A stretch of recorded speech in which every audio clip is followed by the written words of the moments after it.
Welcome back everyone to Afrodo Reviews, and on this channel I help you decide, is that book worth reading over a second breakfast?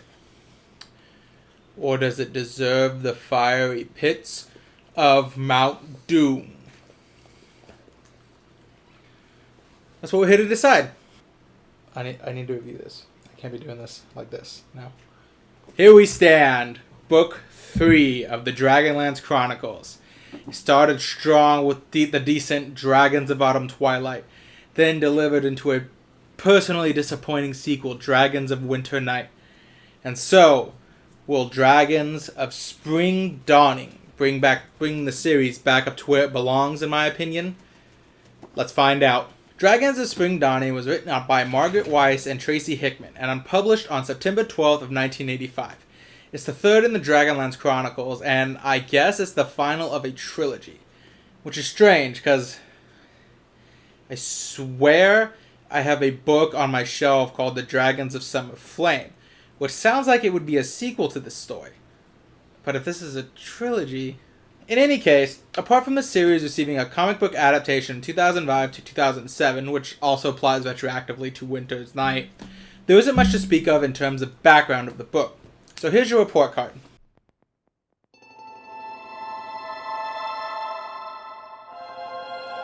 And then we move on to the cover. Now, in terms of covers, the Dragonlance books have been pretty consistently decent about them. Featuring the characters first and foremost, this book seems to have Caramon, Raistlin, and Kitiara front and center. Raistlin is front and center of this book, which, although he has the least amount of presence in this book compared to the other two, with how his story concludes, it makes sense why he's prominent. Caramon is just behind him, and Kitiara is in the back. This works rather well when you consider the fact that they're family, because it shows the respective roles within this family dynamic presented. How Raistlin is so preoccupied with his magic that he's ignoring the other two, and Kitiara has purposely separated herself at a distance from either of them. Caramon is the only sibling who seems to regard either one of his siblings in any matter. It establishes the dynamic well, even though I admit this doesn't really talk about what the story's about. I mean, all things considered, it feels like these characters were chosen mostly because they're the ones that haven't been on a cover yet, whereas all the other ones had by at this point. So, But what is the story, you might ask? Well, before we start, obviously, be reminded that this is book 3 in a trilogy. I've reviewed both books 1 and 2 on my channel before, so if you want to be caught up, feel free to check out those videos. Linked in the cards that will be popping up, hopefully above, if I remember. But the synopsis on the back of this book concludes: the war against the dragon minions of Queen Takesis. Christ, this is so much better than me. Rages on. Armed with the mysterious magical dragon orbs and the shining silver dragonlance, the companions bring hope to the world. But now, in the dawn of a new day, the dark secrets that have long shadowed the hearts of the friends come to light. Betrayal, treachery, frailty, weakness will nearly destroy all that they have accomplished. The greatest battle they have left to fight is within each of them. Yet in the end, they'll be heroes. Spoilers!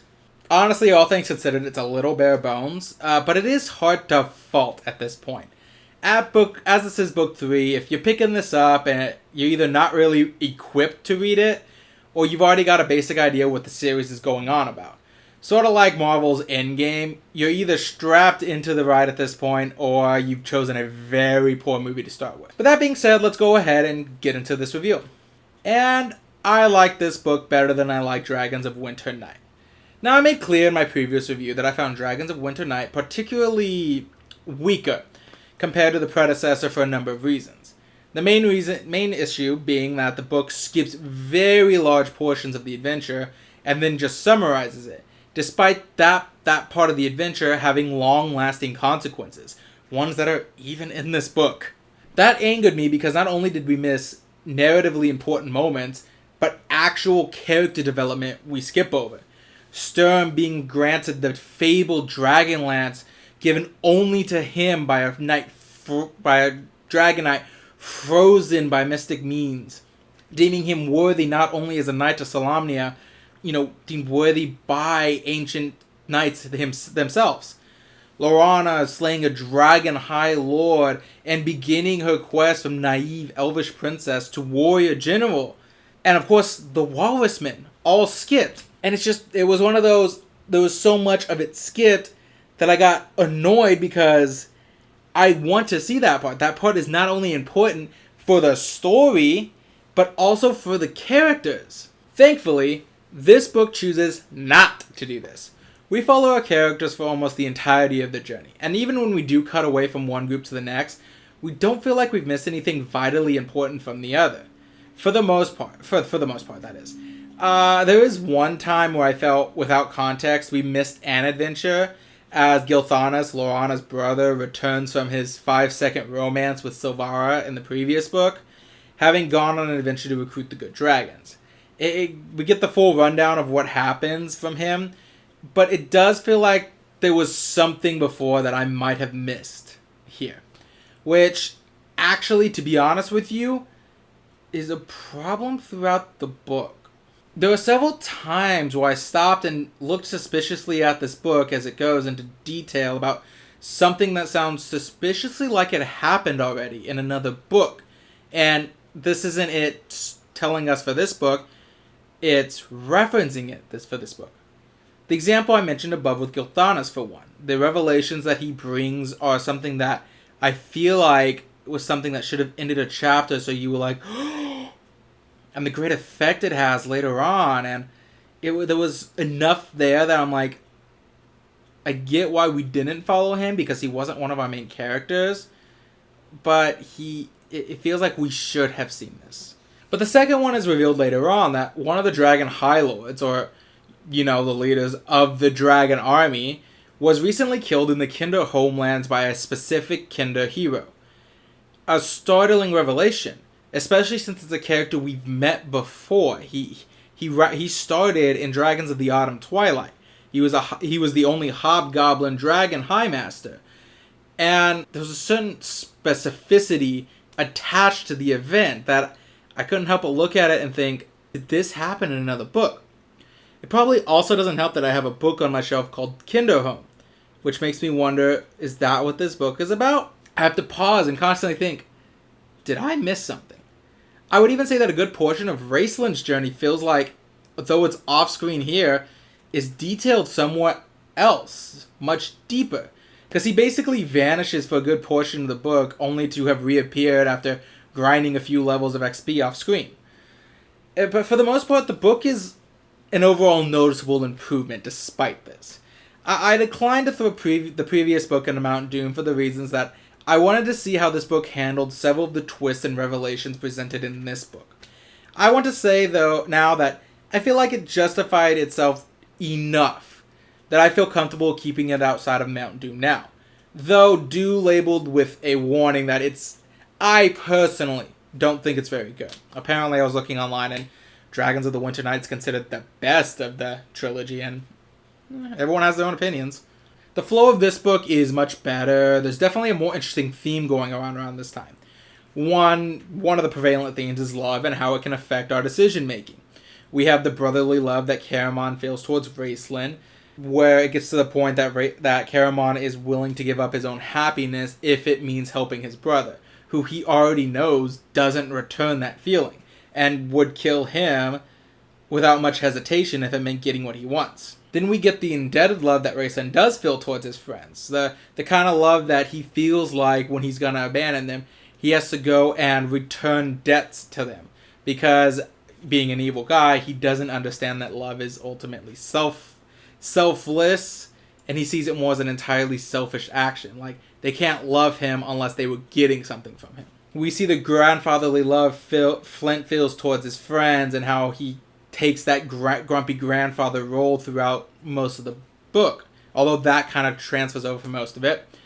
And we even get the romantic loves of Tanis between the obsessive, selfish love of Kitiara, who is an emotionally abusive partner, to the more innocent but ultimately naive love of Laurana. Although, depending on your beliefs, you might also just be sitting there and groaning as Laurana keeps making bad decision after bad decision because of this love, and other characters justify these bad decisions because it's love, and obviously they do the same.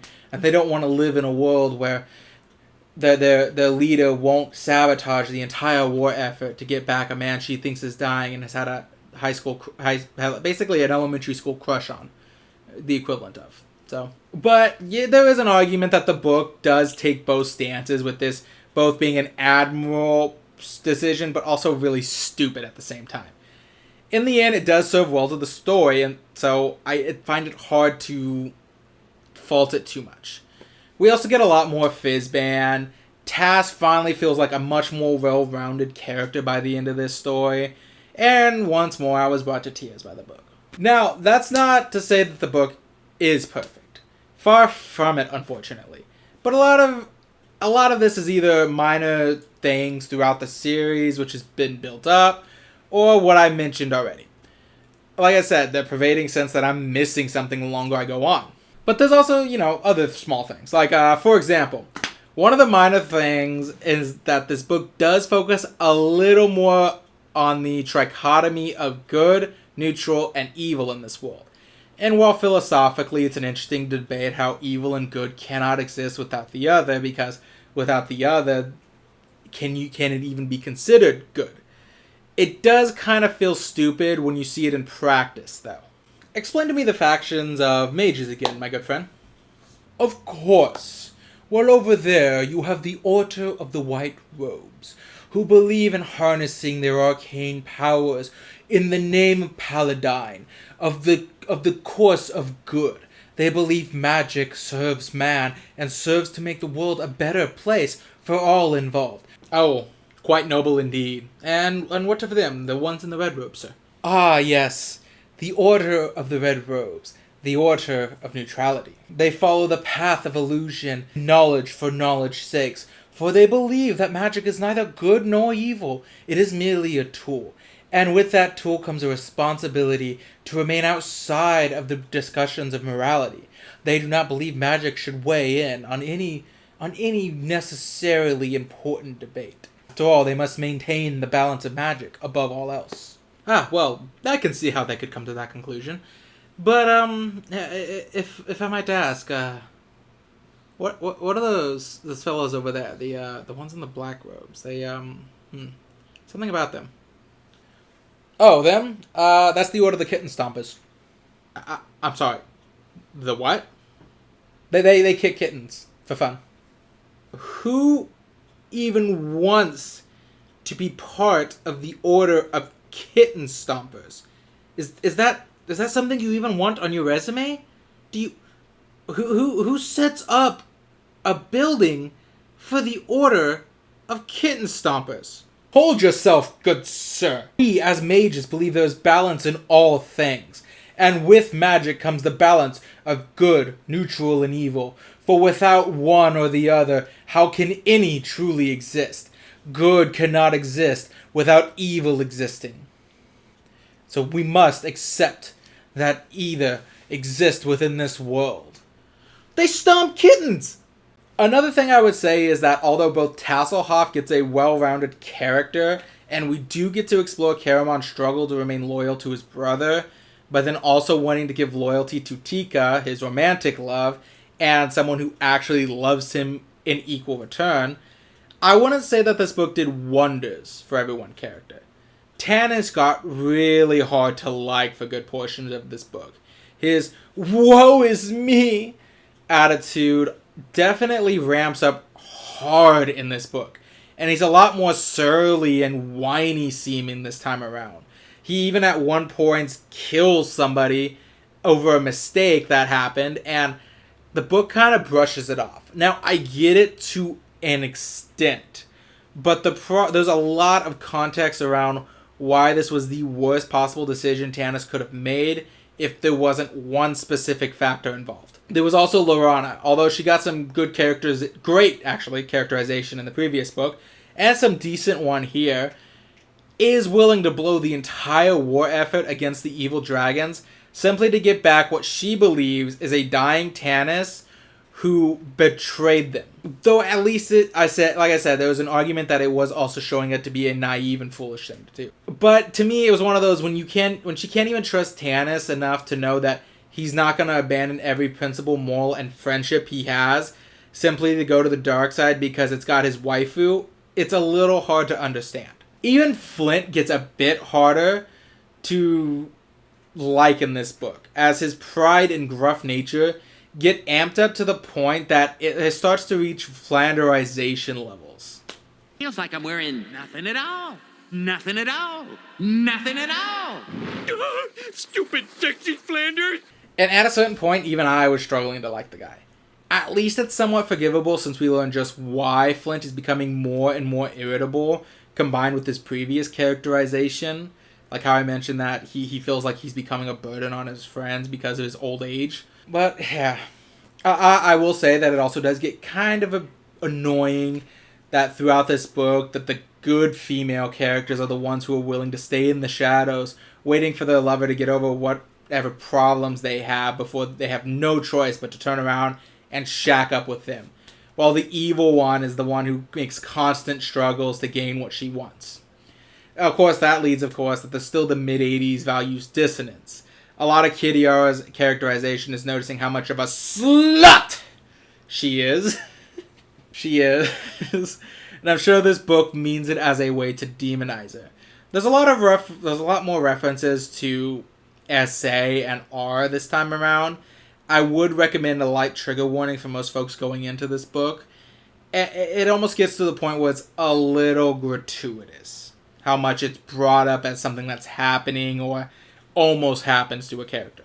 Also, again, the titular Dragonlances barely see any real use.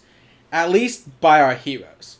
We get one scene in the beginning where we see them in use as the defenders of Kalama ride atop the metallic dragons with their Dragonlances in battle.